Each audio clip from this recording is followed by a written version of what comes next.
Good afternoon. It's episode 3 of Visual PR Live.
Greetings. I hope everybody is well. It's Monday. I know I come at you on a difficult day of the week to really get your enthusiasm, but come on, it's in the afternoon, so we're halfway through the first day of the week. I hope you're all well.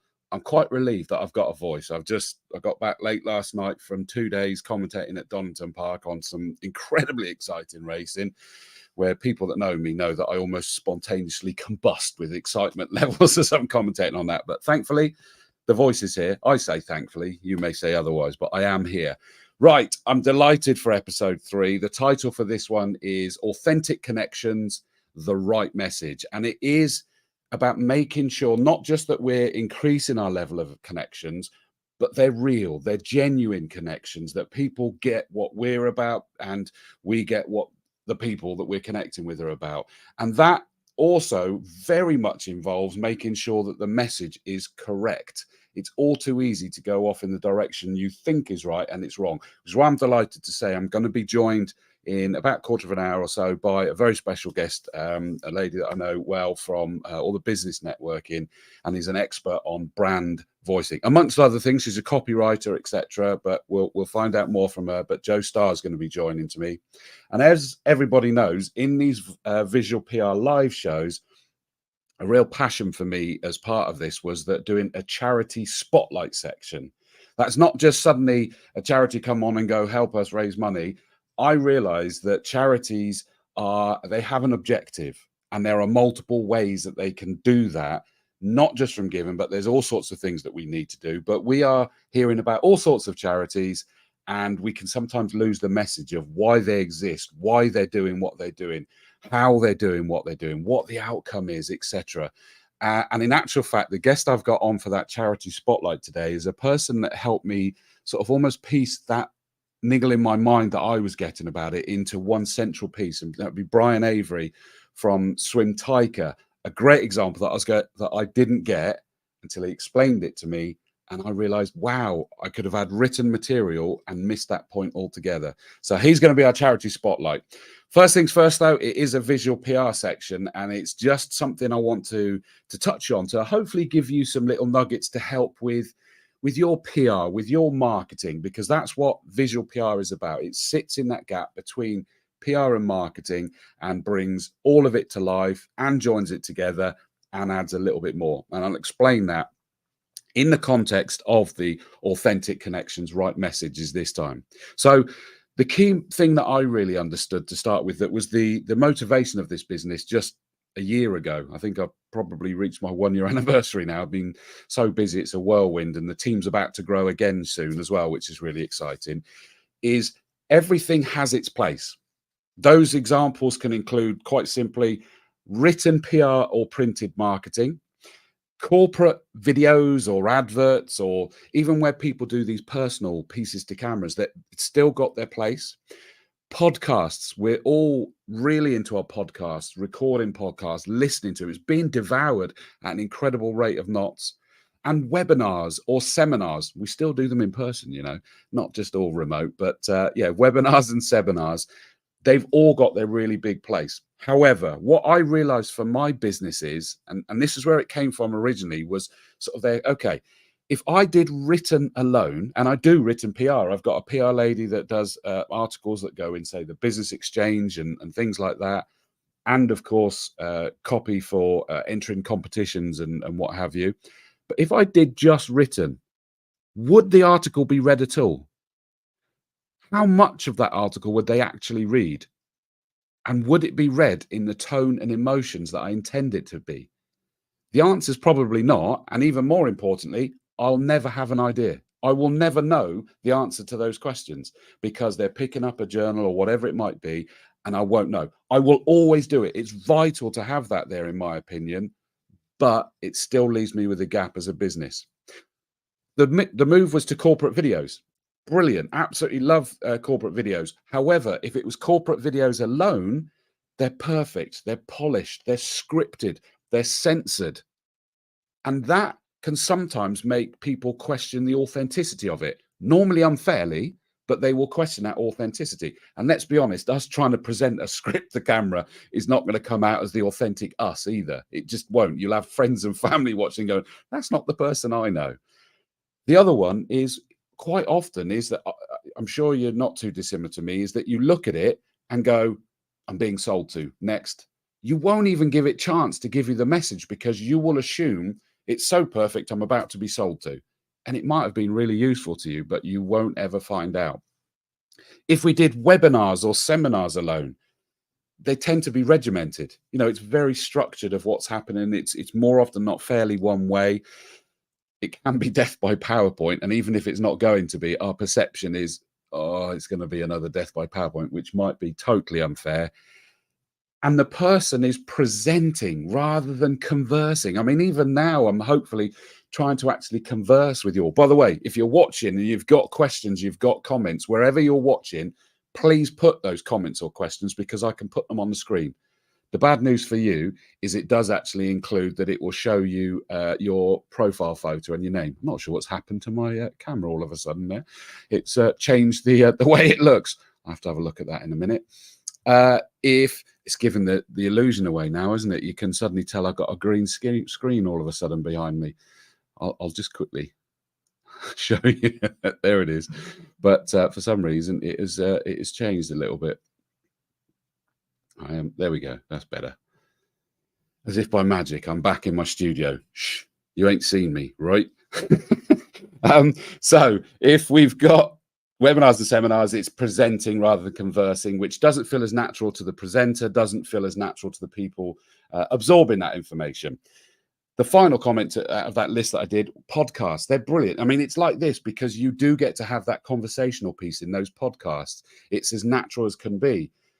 But the problem is when it's audio only, how is it being found? Lots of people are doing it and then getting frustrated because they're not getting the downloads or the listens that they were hoping for.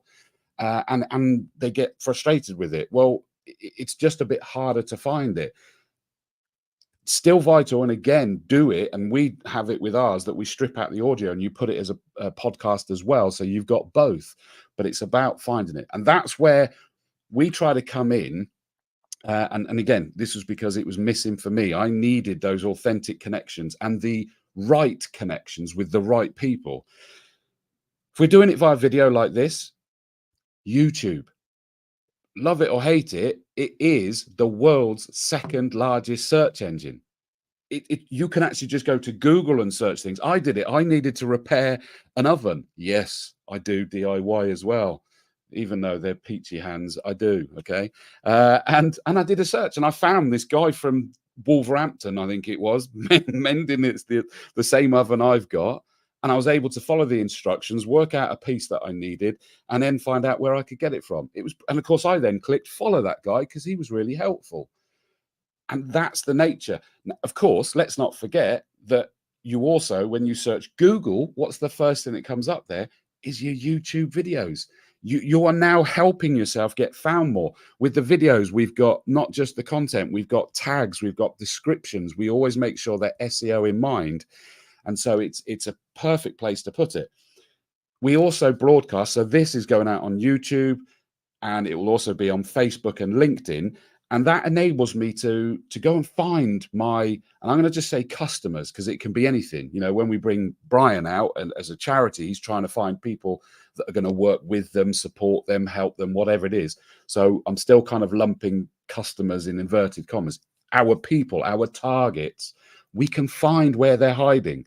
We can find where they're living, because that is the nature of both of those platforms. And we are able to bring the content to them in a way that they can watch it. They can just listen to it, because I've had it in the past where I've put my device down and I'm just listening to the content. I don't actually need to watch it.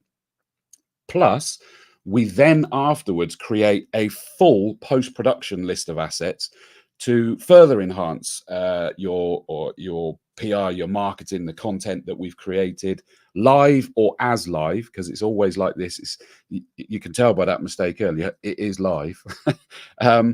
But we also make sure that the message is out there in the right place, and that it connects with all of our post-production collateral as well. That includes, as I say, stripping the audio out, so we put it as a podcast. And of course, in your YouTube, you say, click here to listen to the podcast. On your platforms, you click here to view on YouTube, or click here to view, listen to the podcast. Everything interlinks back through to each other.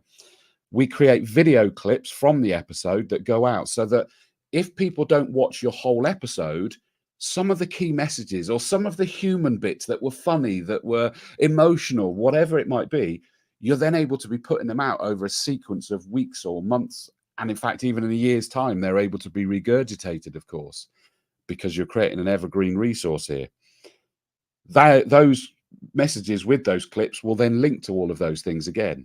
We can create transcripts from the conversation. So this show can have a whole transcript that can either be used for SEO purposes, or it's your blog post. You know, that page that gets sort of updated once every 2 years on your website at the moment? Well, suddenly you're guaranteed, if you've got an episode a month or more, that's at least once a month that it is being updated with content. And I come back to Google and things like that. So we're suddenly not just making connections with our people, but we're helping people find us. And that's a critical thing.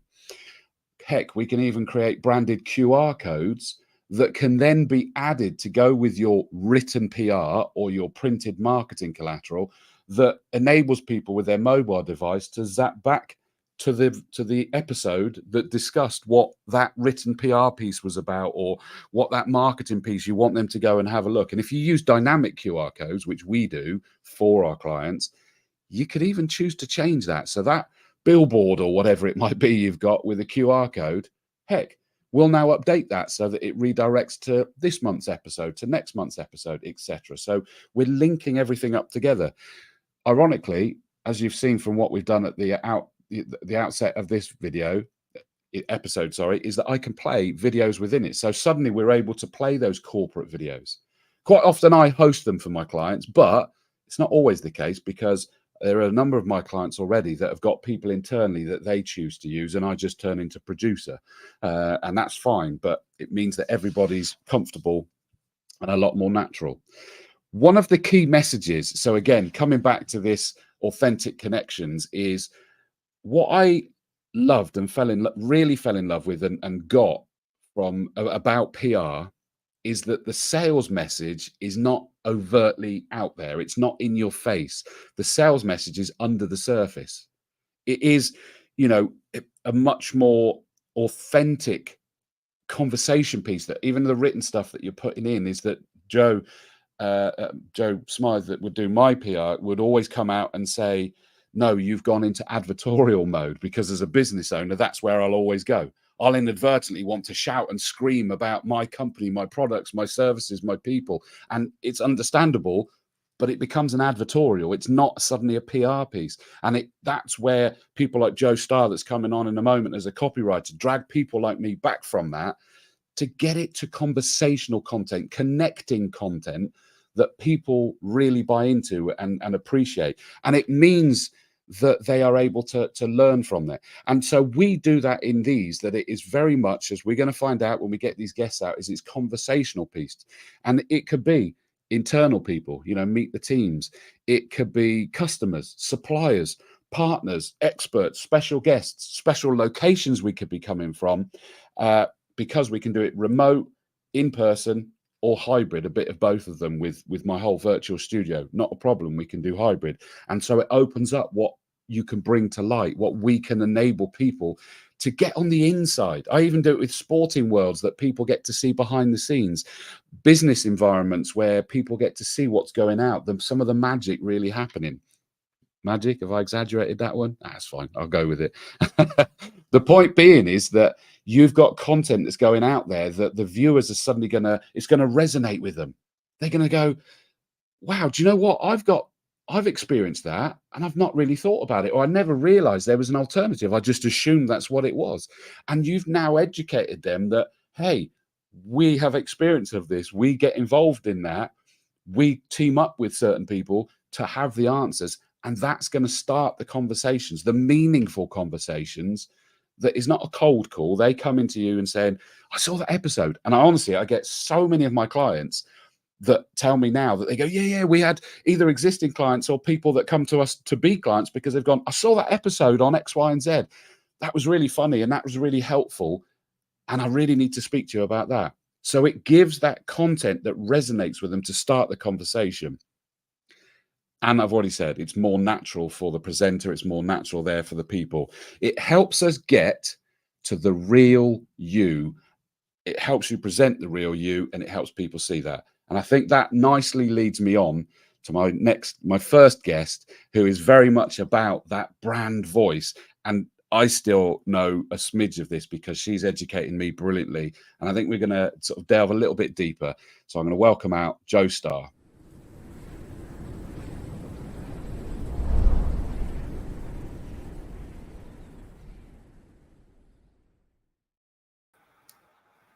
Greetings, Joe. Greetings, Chris. Thank you for your patience. Lovely to see you. And hopefully, and I think I could see you in the green room back there, sort of like jotting down some bits and pieces of notes, although I'm sure some of that is for you and I to speak about in general anyway. But I would imagine that there's some chunks of that is, and I know it is from where we spoke, is like really strikes a chord with you, because it's the challenge you face with your clients every day. Yeah, absolutely. I bang on to anyone who will listen about the need to be authentic in everything you do in business. And you need it for that connection. And that's one of the words that I wrote down from what you were saying earlier. It's all about making that connection to your audience, but not just any old audience. It's making that connection an authentic connection on a level that will reach the people it's meant to reach. Because we're all in business, and we want to do well in business, and we want to attract clients, or in Bryan's case, attract people who are going to support his charity. But when we're in business, isn't it much nicer if we can attract the kind of clients who we really get on with, who really share our ethos, who we can really be happy about working with, because they get us and we get them, and that's incredibly important. And that's a key element for me, is that authentic you is very difficult to get across on two levels. One, how many times do you think you know someone because you've been conversing with over email, possibly by phone, so you've at least spoken to them? but you've never really met them, and there's so much you don't know about that person that probably means the relationship isn't even as strong as it could be. And secondly, if you throw people either on a stage or in a room, I know we do networking breakfast and people stand up and do that thing, and it's hard to be the authentic you when you're nervous, and in front of a camera, even in front of a camera, we're still not necessarily seeing that authentic you until you're relaxed into this conversational style. Yeah, exactly, and it's what we were talking about before before we went live today. It's feeling comfortable, and as if you're having a chat with a mate down the pub. Yeah. And that's the point that I get across to my clients when I talk to them about their brand voice. Number one, they say, "What the hell is a brand voice?" And then I explain to them that it's all of that communication that you put out to the outside world. It's your brand's personality. It's your core messaging. It's everything that conveys your story, your backstory, and your values. And when I'm working with my clients, I say to them, "Well, what are you worrying about when you're putting your message out online or on social media or on your website or your newsletters, whatever it is? Why are you being someone different? Why are you trying to be something you're not? You know, if I met you down the pub, would you talk in this weird, stilted kind of way? No, of course you wouldn't. You'd be yourself." So that's what I'm really passionate about getting across to my clients is be you. You know, genuinely be honest. In a world of AI fakery, you know, people are getting more and more, you know, we just crave honesty. Honest, authentic communication. We don't want to be sold to. We don't want to think that the person is trying to get our business by trying to be someone they're not. We want them to be honest and upfront, and we want them to be themselves with us. Yeah, I agree. And I mean, I like that. The world of AI fakery is so true. And I think I've said it in numerous places, in an ever more disconnected world as well. Yeah, You very know, much so. I think that was accelerated by the pandemic, where we were forced to suddenly have to do everything remotely. And a lot is good that it stayed, but you know, there are other bits that kind of, we still need that connection. And it's very, I mean, again, as a business owner, you sit there and kind of go, well, I've got, I don't know, what's the phrase for me to use, corporate responsibility, that I've got to give it in a certain message. I've got to have a certain tone. And it's like, other than, yes, being, you know, having decorum in the right places and things you shouldn't do, the rest of it is that I genuinely believe in being you. But Absolutely. to find a way to do that. I mean, we were talking about the networking. We stand up and do the 60, 120 seconds, whatever it might be. But actually, it's the conversations either side of that an awful lot more is gained. Of course, because the pressure is off then. You know, Yeah. people don't feel like a performing monkey. You know, they're able to revert back to their natural state. And it's, again, you know, I bang on about this whole authenticity thing all the time, and have been doing so for many years now. And it's just a case of getting over yourself, you know, actually getting over the fear of putting yourself out there on social media, or you know, doing something that like you do with the visual PR, or writing on your website. Don't just churn out something formulaic. Don't churn out something that your neighbor or your competitor is churning out. Don't compare yourself to anyone else. Stay in your lane and be yourself. You know, embrace your crazy, embrace your inner geek. You know, if you're an educator, if you're a, you know, whatever it might be, embrace it, because you will find your tribe out there. And they'll be waiting for you. That's the other thing. They will be waiting to hear from you, because they'll finally go, wow, someone who gets me, someone who's speaking directly to me, you know, the inner geek, you know, they get me. If they maybe don't even know what they're thinking or feeling, and they suddenly kind of go, oh my gosh, yeah. And it's because they're connecting to the person first, the message second, Absolutely. that they get that one. I'm just going to put up a couple. Oh, good to hear from you, Rob. It's Rob Furman from Bespoke Guardians. It says, totally agree. Authenticity is crucial. Definitely, Rob. So good to hear from you, my friend. Absolutely. Romulo, that obviously is in our group. He says, Christian Joe, you're amazing. Well done. Bless you, Romulo. Obrigado. And apparently he's going to be amazing on the barbecue as well. So we look forward to it. Although I won't be there, but I missed that one, sadly. Well, I'll eat yours then. I'll eat your T-bone steak. You will. But I mean, all that sort of that authenticity, being you, etc., which, as I say, totally, that is one of the remits that I really wanted to give an outlet for people to be able to do that. In many ways, you know, like this, where I'm sort of like able to interview experts, but we could have a laugh, we could do something exciting, we could do something news related, whatever it is, but we're doing it in our style. Yeah. How Except I can't swear. You can't. Yeah, it was the rule, wasn't it? Yeah. It was the rule. I'm being a very good girl. I'm finding it very hard, but so far so good. Don't tempt fate. That's right. But how did you? I mean, I guess yours must be even harder to try and do that in written form than for me, because I get to welcome the real you, and sort of like have fun, if you will, with the real you on screen, whereas you've got to somehow find a way to portray that in writing for people's websites or for wherever else they're putting that. Yeah, and it's the same elements apply. It's if you are naturally, if I'm writing for someone who's naturally funny, I work intuitively. So it's like I step into into their mind in a slightly schizophrenic way. It's sort of, you know, I get into their heads and I become them.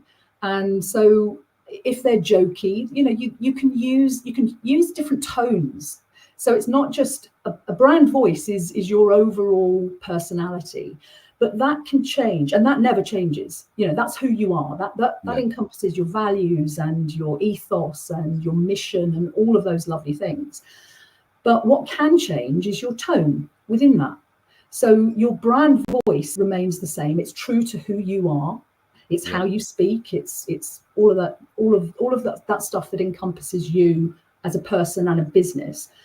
But then within that, you can change the tone. You can alter the tone. So, for instance, if you're speaking to your mother-in-law, you know, you would use a different tone and different words than you would if you were with some mates down the pub. Yeah. So it's just getting that personality across in the words that you choose, in the phrasing, a little bit of humor, or if it's somebody who's studious or slightly geeky, you know, it's getting across cultural references that can really form that connection with the people that they want to connect with, their particular set of clients, and they will understand it. They will immediately go, there's a reference to, you know, whatever it might be. Oh, I get that. They're on my wavelength. So there are certain nuances you can use when writing, and also if clients of mine are writing for themselves, I will always say to them, write how you speak. You know, and if you find that difficult to physically write the things down on the screen, dictate it. Yes. Get one of those voice to type apps and then dictate it. So just speak. Imagine one person, imagine one client, one person, visualize them, speak to that one person, and then you get it down on your screen. Which again comes back to it, you know, sort of backing up what visual PR attempts to do as well, is the fact that we can transcribe the whole episodes and things like that. Is it does that, it converts it to text, because I love how I do get the authentic person. Maybe not for the first couple of minutes where they might still be a little bit nervous, but eventually the amount of times people say, I forgot the camera was even on, and it just flows and it's natural. And that's where I try to get people to. So thanks for reminding me, by the way. Yeah, I know. I knew as I said it. Yeah. But how do you deal with, and I touched on this already in my part, is that us, especially us business owners, proud business owners with our head full of ideas and possibilities and targets, and it never goes away. I mean, we heard from Rob Furman, and I know with Bespoke Guardians is that he's helping so many people, and they're looking to do more and branch out to the rest of the world and all sorts of things like this, growing their premises. And we're always full of ideas. My team's growing, and I'm going to offer additional services, and et cetera, et cetera. You've got to take that massive information, and we've talked about it on my website, because I know my content on my website is just like me vomiting all over it with my ideas, basically. It is. But that's usually, hello, I'm Chris. It is common, isn't it? And that's what we do. How do you sort of pull that back? And B, how do you get people like me to start pulling back ourselves as well when we're putting it out there? Okay. First of all, remove the fear, because quite often it's through a need to be, like me. This is who I am, like me and buy my stuff, like me and buy my stuff. That's the including trying to justify the existence of the products or services. Exactly. It is that neediness in a way. It's visual neediness. It's this is who I am, and then they usually list all their qualifications and why I'm amazing, and actually people don't. Yes, they kind of want to know that, but when somebody, especially on a website, you probably know this yourself. You go to a website, you've got an agenda on that website. You want to know that the person is who they say they are. Hopefully there's a lovely photograph of the person, so you can go, oh yeah, they look legitimate. They look warm, friendly, professional, whatever it might be. They want the information that they want, and they want it in the, they don't want to have to click very often to get that information. And they want it in bite-sized pieces, because people have got the attention span of a squash carrot. They want it. They want the information, and they want it immediately. So you make it easy for them. Less is more. Less is definitely more. And also, it needs to be less about you and more about them. What are you doing for them? They're not that bothered about where you grew up and what qualifications to a point that you have. They want to know what you can do for them. How is it going to positively affect them? How much it's going to cost them? Yes, you can do your job. And how do I get in contact with you? That's it, basically. So this kind of vomiting information onto the screen is a little bit off-putting. So it's educating. It's educating my clients, and then in many cases it's taking everything that they've written, scrubbing it, starting again in a format that will appeal to their audience and speak directly to their audience. Less is more. Yeah. And I know that's a key one, and it is an irony, because, and I know that it's a mistake. Even I've edited mine since I think we've spoken, so I don't know whether you've seen it, but it's still going to be too much, because you feel you've got to explain every bit, justify every bit, etc. And it's ironic, because I have another business called Open Doors Training, where I do public speaking and media training and things. And one of the things that I've worked on with a number of individuals and organizations is where they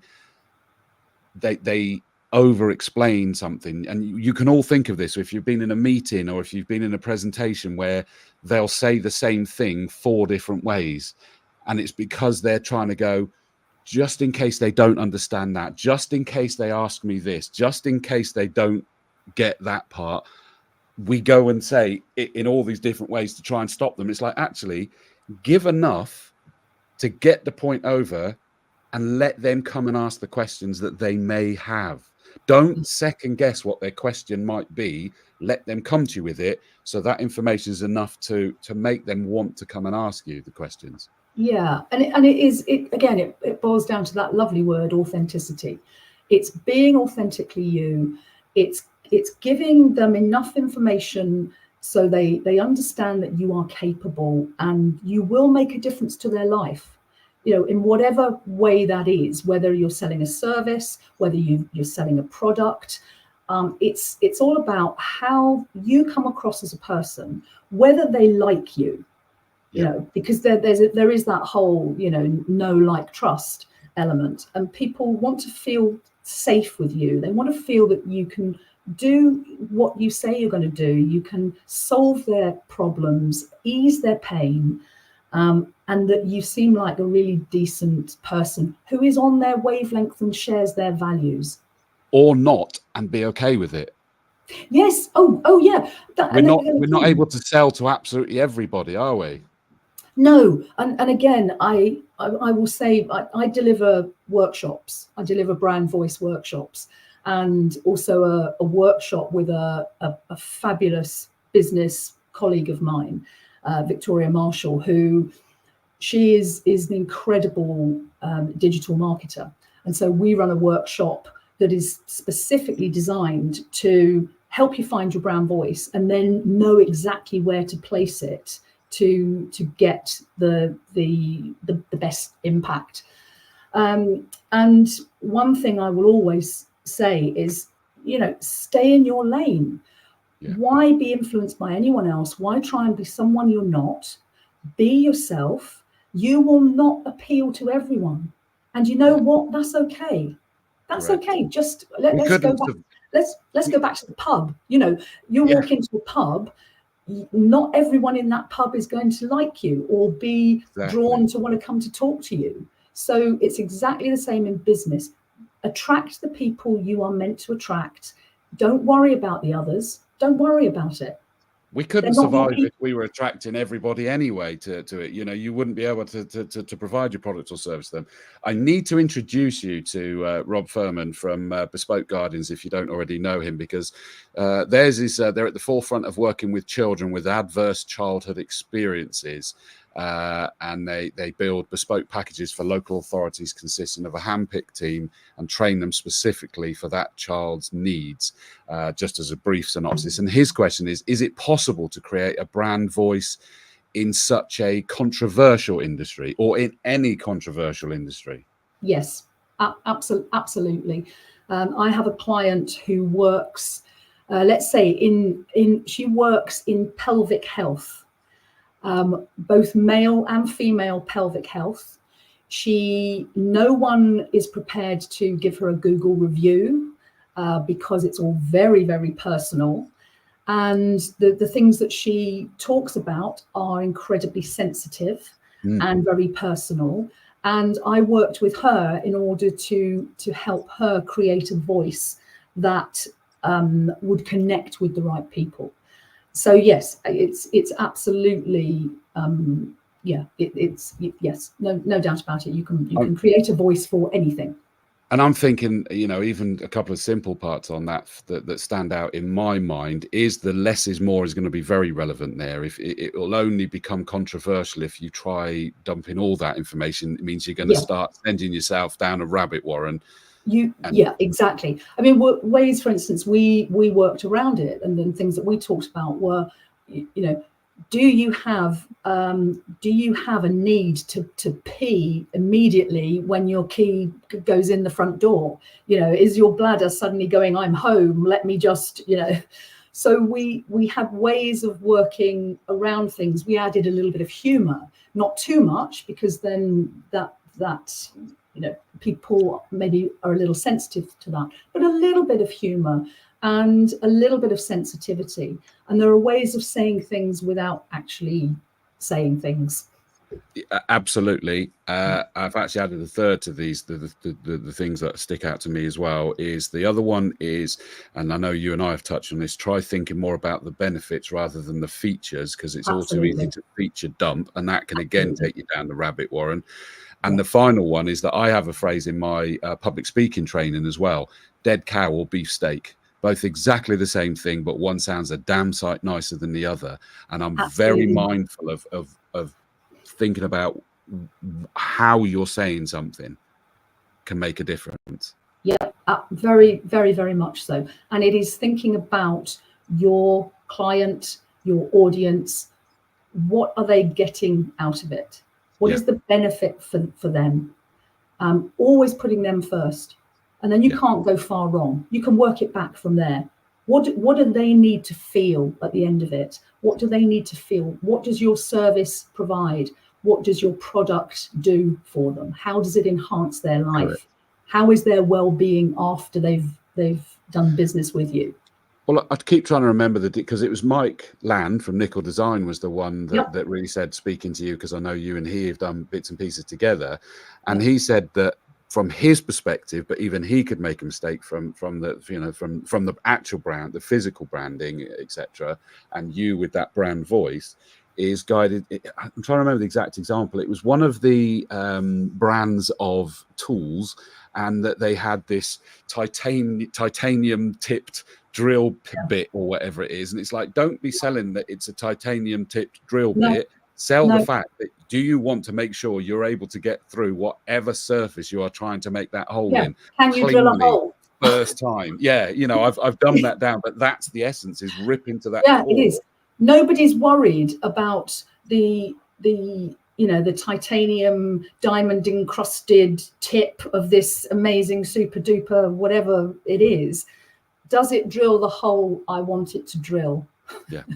Will it work?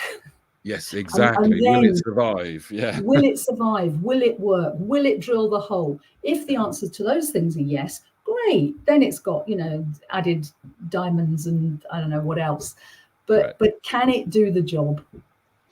And that did definitely stick with me. Last couple of bits, picking your brains. The first one was you heard me talk about written, audio, video. I know I was going to say your focus is on the written, but it's not. It's on the word rather than just being written. I know you're a copywriter, but it's on the voice. It's on the voice. Correct. Yeah. But my key point being is that those three things complement each other, need to coexist, and you can't just rely on one over any of the other two. No, when you're communicating to your audience, you need to communicate, especially in 2024, you need to be able to communicate across all platforms. You don't necessarily need to be on them all, but you choose the ones where you are likely to find your audience. So that comes back to knowing your audience, knowing who they are. Really important in finding your voice is knowing who your audience are, knowing where they hang out. And so therefore, you don't need to be on every single platform. But if you choose to be, then why not? Why not do visual PR? Why not be on YouTube? Why not have a website? Why not be on social media? If you're getting your message out, the only thing I would say is make sure that you are consistent across everything. 100%, yes. Because authenticity and consistency are key to getting the right message across and getting it across to the right people. If you don't have the consistency, you're stuffed. You're absolutely stuffed. If you don't have the authenticity, you're stuffed. Initially, you might be okay, but then people kind of get wind of who you are or who you're not, and then you'll lose that following. So authenticity, consistency are really key. I like that. I mean, that probably answers my next one, unless you've got one up your sleeve. I was going to say, have you got a big tip or two to leave our audience with from your perspective? Well, Chris, it just so happens I have. from my sleeve. Yeah, just up my. Hold on. I've got five tips for you. 5 very short tips. So you need to get clear on the following. So number 1 is your ethos and values. You need to know yourself. First and foremost, know yourself. Who are you? What do you stand for? What are your values? What's your ethos? Really important, because how are you going to get your message across to the outside world if you don't even know who you are? Yeah. And that falls into knowing your business as well. Why are you in business? What is your point? What is your why? Number 2, know your clients. Really important. Who are they? They might fall into several niches, and that's okay, providing that you clearly define each niche, or you might have one niche. but you really need to know your clients. You need to know their needs and you need to know their wants. Number 3, get clear on your messaging. What do you want to say? You know, don't just go onto a page or social media and just go, oh, I know, I'm just going to give it a little bit of thought. You know, get clear on your messaging, what it is you want to say, what purpose does it serve? Really important. Why am I doing this? Why am I writing this? Why am I communicating this message? What is the point of it? 4, be authentically you. Is what we've been banging on about for the last however long. Be authentically you. Don't get sidetracked by what your competitors are doing, what anybody else is doing. Be you, and you will not go far wrong.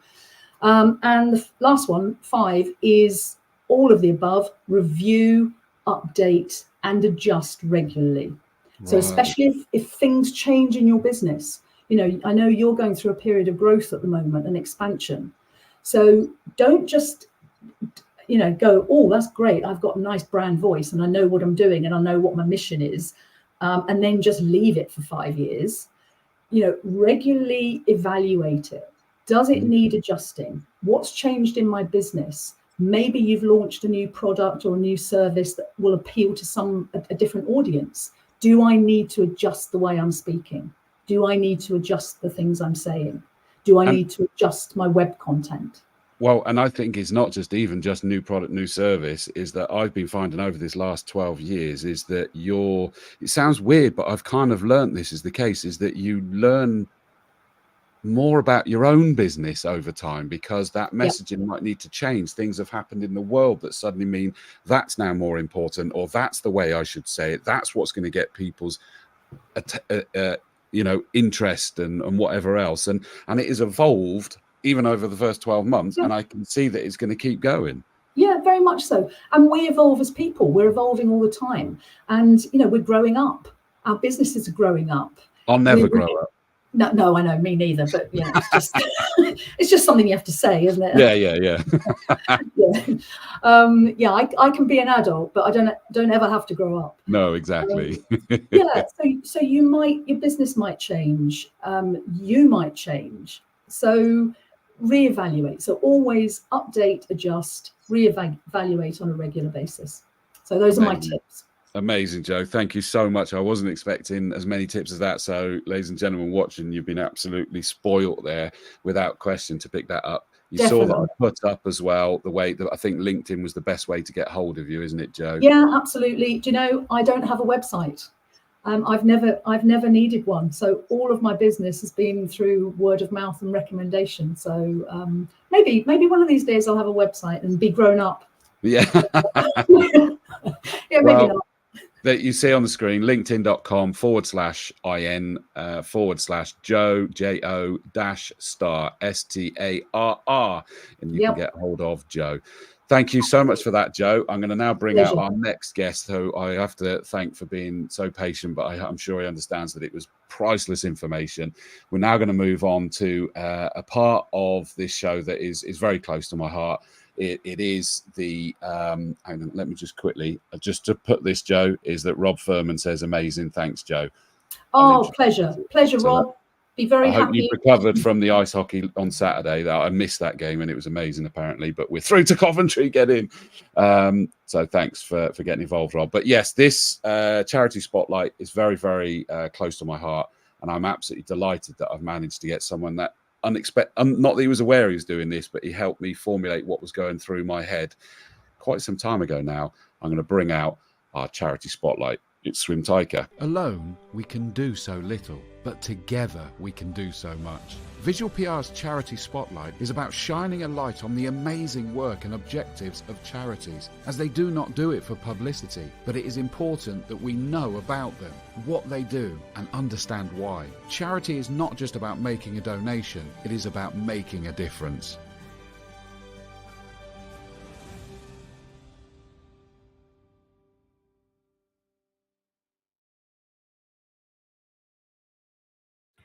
Yeah, I know. I apologise. It's still my voice, but I'm a voiceover artist as well, so why wouldn't I? Let me change it round. Bryan Avery, welcome to the show, my friend. Thank you so much for coming on and your patience there. It's good to see you. It's been a while, hasn't it? It has indeed, Chris. Yeah, nice to see you. And thanks very much for all the tips with regards to listening on to Joe. That was really interesting. It's nice to see when you were talking about all the different items and the 5 things. We've been running the charity for 7 years, and we evolve all the time in regards to doing things. But the 5 key things you're pointing out are the things we try to do about every 3 to 4 months. Just reevaluate, going through, because things do change. They do. You're a good boy. So, yeah, and also, I suppose also the fact that depending who your audience is, and that changes with regards to what you do and how you do things. And I'm sure Chris will go through in regards to who our audience is coming up. So, well, and that's the key one. Let's start off with this. First off, give us a synopsis, Bryan. You're obviously the founder of this charity. What is Swim Taika? So what Swim Taika essentially does, it's all about drowning prevention, reducing down the number of drownings around the world. And what we do is we help organisation, and we have partnerships in different locations. Imagine that you go on holiday somewhere, you go to the Bahamas, you go to the Indian Ocean, you go to beautiful locations and you go swimming, and you enjoy the swimming, you enjoy the snorkeling, you enjoy the scuba diving. If you ever ask the local people with regards to whether they can swim or not, I can almost guarantee to you they'll say no. And it's just something we, as Westerners, we just don't think about. We just use those services. So what Swim Taika does is we partner up with local organisations that are already in those communities, and we have drowning prevention education and swimming lessons to encourage them to go swimming and learn the fact that swimming is a life skill at the end of the day. They're living by the water. Why aren't they in it? Because they're scared of the water, because they're afraid to go in. And we try to give them the confidence to be able to get in the water. Because if they were to fall in the water, they would surely drown or get carried away by currents, or they wouldn't know what to do. And invariably, these are countries that are, I was going to say landlocked. Is that the right? Because that doesn't sound right to me. Where it's got sea all the way round. You know, they are surrounded by oceans or rivers or both, and everything else. So it becomes vital. A lot of them, even their lives and livelihood, are based on depend water. on water. Yeah, 100%. Yeah. So we have a program in Peru, for example. And a lot of the local fishermen go out on these tiny little canoes, and they can't swim. I just can't swim. So if they're falling and lose sight of their canoe, that's it. It'll be over for them. So we're trying to instill into the youngsters. We start with young children from the age of 7 upwards, all the way up to about 18, 19-year-olds. Okay. I mean, I've got so many different directions I want to take this. The first one is an easy question because I've heard you answer this one. What's the origin of the name Swim Taika? So we actually started in Peru. Many years ago, about 8 or 9 years ago, we actually started forming the charity in Peru. I went there to just set things up to see what was happening. Realized there was a need, and as I was traveling through Peru, your mind's wondering in regards to how can we do this? What can happen? It wasn't until I got to Lake Titicaca until we eventually formed the charity. And in Lake Titicaca, there's an indigenous tribe there that live on the water. Wow. That Iberian people, and I'm trying to come up with a name again. It needs to be something which people ask questions. Why? Like you said, why Swim Taika? Well, swim's the obvious part. Taika means mother in Iberian, so an old Peruvian language. So the idea being is the fact that we're mothering the children to be able to swim. Oh, Love wow. that. That is really nice. I knew you'd like that, Joe. You'd play on the word. Love that story behind it. That really gives it heart and soul, and I love that. I want to take that deeper for a second, Bryan, because there was obviously a motivation before you even got to that stage. So what is that? What was that motivation? So I've always been a swimmer. I used to be a competitive swimmer when I was younger. And I suppose for me, it's following your passion, regardless of whatever your passion is. And when I was younger, I used to be a competitive swimmer. I used to do lots of swimming. Then I got married, had kids. That all stopped. But I always had an ambition to do something when I was a teenager. And that was when I went to Dover. And when I was down in Dover, I saw somebody training to swim the English Channel. And I said, I can do that. I can swim all the way across the France. I can swim that 21 miles. And it wasn't until I was in my 40s that I decided to do it in 2013. what I realized doing something like that is an immense feat. It's like climbing Everest. It's one of the hardest swims in the world to do, and it took 14.5 hours to complete. Nutter. But but the biggest thing I found from it was my excitement, my enthusiasm for swimming was actually rubbing off with other people without me realizing it. More people were getting involved was because I had such a passion for it. People were coming to the lake, people were going in the water for the very first time and just swimming with me, just because I loved it. I suppose my dog's the same. So I have a black Labrador, and she comes into the water, whereas most labs will go into the water, swim out, pick a stick up and come back. No, she'll swim with me.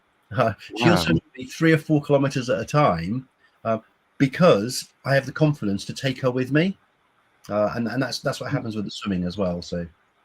Wow, I love that, and I don't think I knew that full story, so that's really quite incredible.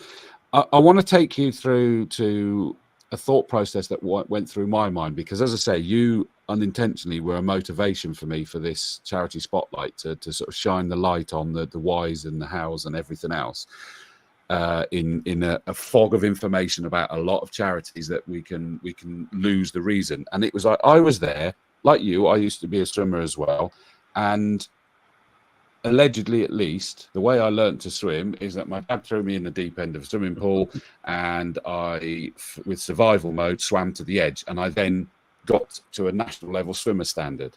And so I'm there going, well, surely there isn't a need to go around the world teaching people this, because I was thrown in and did. But that's oversimplifying the situation, isn't it? And sometimes it's too late. So one of the things we try to do is try to work out in regards to why children are, or why parents aren't being taught to swim, and the biggest reason is the parents put the fear into children to keep them away from water. Of course. So by keeping them away from water means that they'll be protected from it. That's like the barrier they put up. Yeah. But of course, if they fall in, or they do something due to peer pressure, what do they do then? Yeah, no, and exactly that was what really struck with me, going, I'd have never have thought of that, is that we have these influenced fears, don't we? I guess is the easiest way to do it, and yet it's actually even the more vulnerable. So you therefore have decided that you want to go and try and help, and it's not by you suddenly this single man crusade, is that you are setting up these centers around the world that, yes, you are the founder of the charity, but to try and make them self-sufficient around the world, presumably. Yeah, so what we do, we partner up with other organisations, other charities, other non-profits who are already in the location. They're already supporting the local community. The children who are in centres where they need the support because they don't have the financial support to be able to do things, the low resource environment, the shanty towns, all those type of areas. So there are already communities that have that, and what we do is we come to them and say, well, your communities by water, do you have swimming lessons? No, they don't. Why don't you? Because they don't have the expertise to be able to do it. So what we do is we go through a lot of due diligence with these organizations, whether it be in Peru, Brazil, Uganda, Bali, wherever it might be, just to see with regards to whether what they're doing will work with us, so we can then support them. And once we've got that connection with them, we then give a commitment for 5 years. And the reason for the 5 years is the fact that we'll start off by sending swimming instructors to them to be able to help get the program going, to the point that local people will then start being taught how to be swimming instructors. So teach the teacher type thing. So then there's local people running it. Then we'll get local businesses involved, local government, local schools, and expanding out, going to more and more children, and keep going to the point that it will be financially stable after 5 years. They'll be able to run it themselves, be able to promote it themselves, and be able to grow themselves. Fantastic. I do love it. I mean, it comes back to the phrase and the lyrics in a song and all of that, is that give a man a fish, he'll eat for a day, teach a man a fish, and he'll eat forever. Very, very similar. Yeah, absolutely. And that's why we try to aim at children, because they're the next generation that will come up And then once they get older to adults, have their own children, then it will just be a natural progression to teach them to swim because they live by the water, because they have a love for it.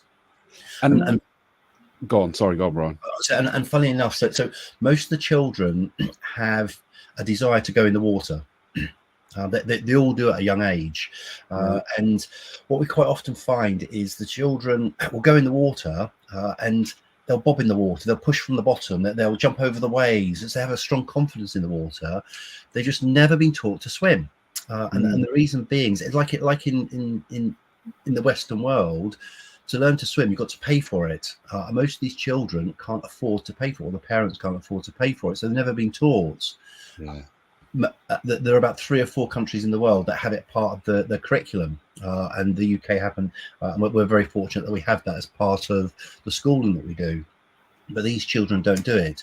So when we come along and the swimming instructor gets on the side, sorts them all out, tells them what's happening, they get in the pool. Within a couple of days, they're swimming 5-10 meters.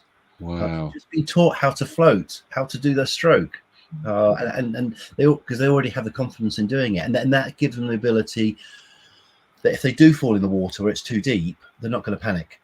Yeah. Does that mean that you're also having to train the adults not just to swim, so i.e. their parents, I'm thinking here, to stop having that fear of their kids going in the water? So the one of the biggest issues we have is, in the Western world, we have to get the parents' permission. We get them to sign a form to say, yes, we're going to take them to swimming lessons. However, it's going to be slightly dangerous because it's water. There's a danger involved in doing it. So in the Western world, we accept that because we understand that the teacher is responsible. They know what they're doing. Whereas across there, they don't. They've still got that fear. And the issues we've had just to get the parents to be able to trust us, to be able to take them, it's huge, enormous. And that's why we work with the local partners, so they have that trust and pull in that trust. Got you. Yeah, that already exists. Then the trust is already there. But do you have to do non-practical education for any of them, or is it purely swimming lessons? No, so drowning prevention isn't just about swimming lessons. Yeah. It's about building up barriers. Resuscitation, first aid, all those elements. So we run those as well. Other things which people won't realise is the fact that in Bangladesh, for example, and Vietnam, there's deltas everywhere. So every corner there's water. But the parents have to go out to work to be able to survive. Both of them do, and quite often they'll leave them with younger children. So the children will be with their siblings, looking after them at home, but of course there's water nearby, and quite often they'll drown as a result of that. So just having a kindergarten, for example, a nursery for the children to go to prevents drowning. And it's been able to get that across to the local communities. If you do this and set this up, it will protect the children from drowning because the parents are off at work, they can't look after them, and just have that sense of security as well. It must be incredibly rewarding for you, Bryan, seeing this growing around the world and knowing that it genuinely is helping. And it's not just the physical, what's happening now is that I've not heard the description where you're trying to then enable it to be not just self-sufficient, but self-growing, that you're leaving that legacy. Swim Tiger are leaving that legacy that's going to become itself and bigger and off it goes, because that's your ultimate goal. It is, yeah. And I think it's more to do with, because I have a passion for it. I love doing it. I just then love other local people picking up on that passion. In fact, we have a number of our what we call ambassadors now, who go out to our program to help run the program and structure it in a way. And I remember Robert, one of our ambassadors, went out to Mozambique to one of our projects, and he's been a swimming teacher for 35 years, and he knows everything about swimming teaching. And he went out to the Mozambique project, and he got out there, and after 2 weeks he phoned me up and says, "Bryan, I love this. This is what makes me, I can see why you're doing this. I can see what this is about." And it's that level of passion that we're trying to instill, not just in our volunteers, but the local people as well, and make them realize the fact that water gives you life. We're all part of water. And if you can appreciate and love it, you can be part of it. It makes sense. Any questions that you wanted to ask, or have I been covering them? One thing we do try to follow is the World Health Organization and their guidance. And I think that's a very good point to point with regards to where to do things and how to do things. It's like, for example, why do we teach 7-year-olds upwards? Why not any younger? And as the World Health Organization did a study on children generally, especially learning to swim, that if you teach children below the age of 7 today, come back in a year's time, you have to reteach them to be able to do it. They don't necessarily remember it. So from 7 upwards, once you've taught them once, they will remember. And is that right? They'll take that forwards to do a swimming anyway. That's what the study was finding out. It's not to say we won't teach children under the age of 7. It's just we try to aim it at that age group from 7 upwards. Yeah, which I think probably sticks with, even over here, it was probably around that sort of age that they start taking them at the primary school, which my daughter was ahead of with my background. We had a proficient and competing by then, to be honest with you anyway, but the schools all went off. So yeah, I didn't know that was the reasons. I just thought that was just when it was. So that makes more sense. But Joe, anything from you, Joe? It's just a fantastic thing you're doing. It's an amazing initiative, because swimming is a life skill. You know, I think we take it for granted over here that we have access to that when we're at school. You know, our kids all trundle off to the swimming pool and learn how to swim. And much like Chris, I was swimming. I could swim before I could walk.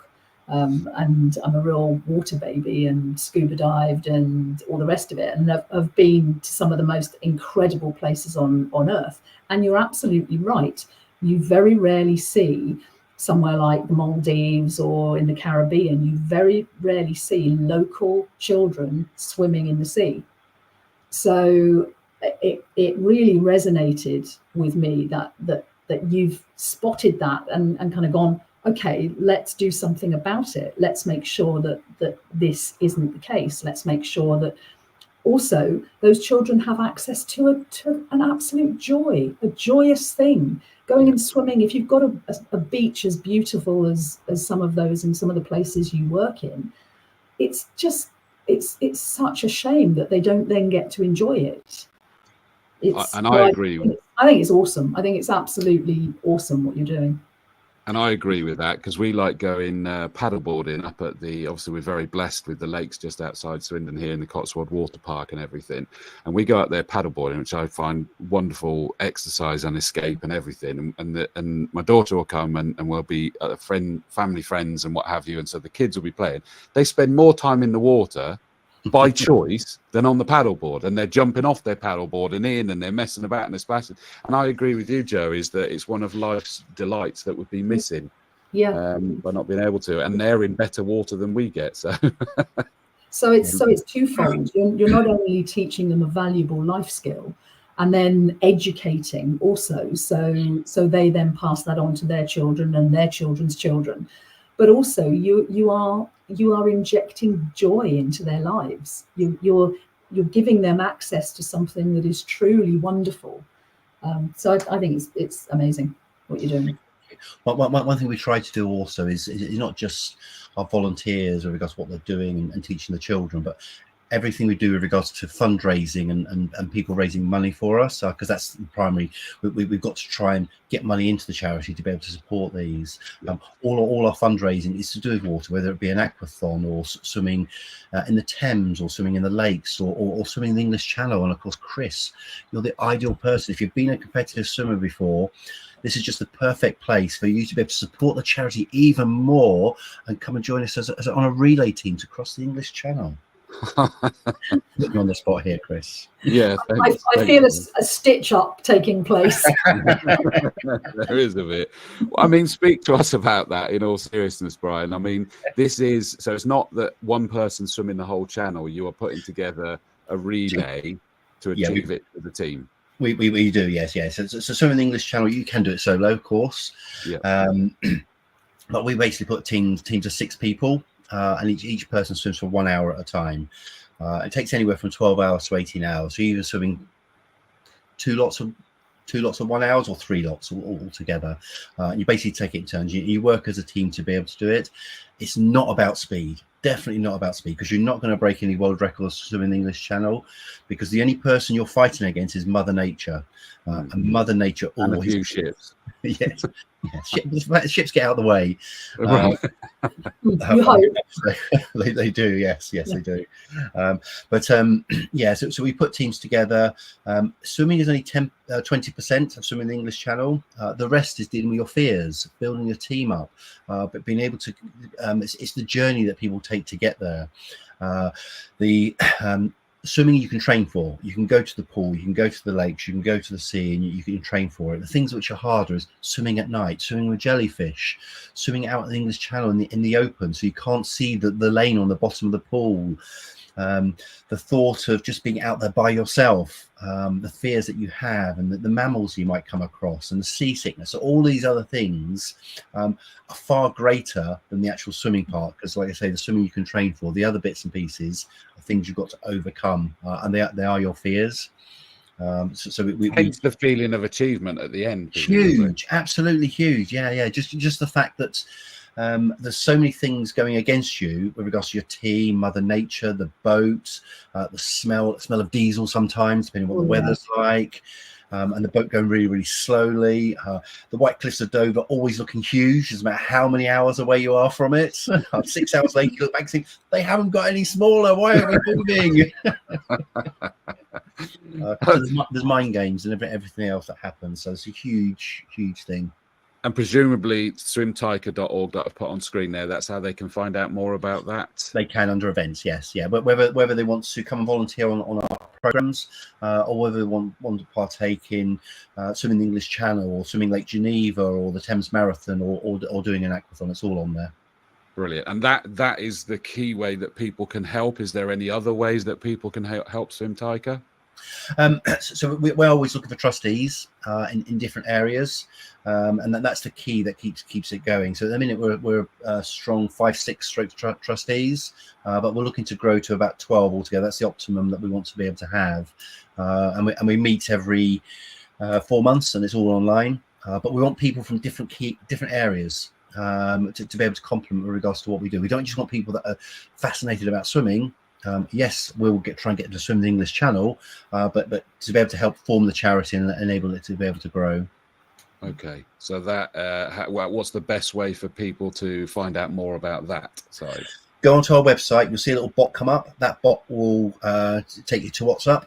Then you'll be talking directly to us, and you'll get a human being practically straight away. Brilliant. Okay. Anything else that we haven't covered in this conversation, Bryan? We could talk all day, can't we, Chris? You know that. I know we could. I know we could. But I think, I hope that it's got the message over of like how you're doing it. We've got the feeling of why you did it in the first place, and why it's growing, how it's going to go, how people can help. And as I say, I think it was just such a great example that and I've been honest to you, wasn't I? That the first time we met and you said about it, I was there going, why is that necessary? I don't get why that's even needed. And it made me realize there's a lot of charities that we miss the point, because we might not read the whole of the leaflet, or we might not go onto their website and read everything. But the conversation with you, and I'm pretty sure I asked the question, and you then explained most of what you've explained today. And I went, oh yeah, okay, I didn't understand that. I'd never thought of it that way. And you've given birth to this section of the Visual PR live show. So I had to get you on to promote Swim Tiker, because I wanted to anyway, because it's, swimming obviously close to my heart, but also because you were the inspiration, Bryan, for that. Thank you very much. Glad. Well, thank you so much for coming on. Rob Furman from Bespoke Gardens says, great charity, love it. Glad to hear it. If Rob's not with you, or anyone, Rob, link up with Bryan, definitely. Equally, now Bespoke Gardens isn't a charity; it's run as an organisation, but it's an amazing cause and everything, and helping lots of people. So I know why it will resonate with the likes of Rob. So thanks for your comments, Rob, and I'll catch up with you soon, I'm sure. Bryan Avery, thank you so much for coming on and talking everything Swim Tiker. Keep up the great work, my friend. Thank you very much, Chris. Pleasure being here. Thank you. Joe, thank you very much for coming on. It's been a pleasure. Thank you for all the tips that we got from you as well. It's been an absolute treat. Yeah, my Remember, guys, don't disappear when I put you to the back to the green room. But from everyone watching, thank you so much for joining on this show. It's been a pleasure. You can watch bits you've missed back. And if you've got any questions, either for Joe Starr from the Branding Voice, from Bryan Avery from the Swim Tiker, or with myself with Visual PR about how we may be able to assist with your efforts of connecting with people, giving yourself that authentic connection, then give us a call. For me, I've put everyone else's up. Let me just quickly, I haven't done that. You can get hold of me there at chris@visual-pr.co.uk. But it's been a pleasure. Have a great rest of the week, and we'll see you all next month for episode, what will it be next month? Episode 4. 4, yeah. Thanks all. Cheers.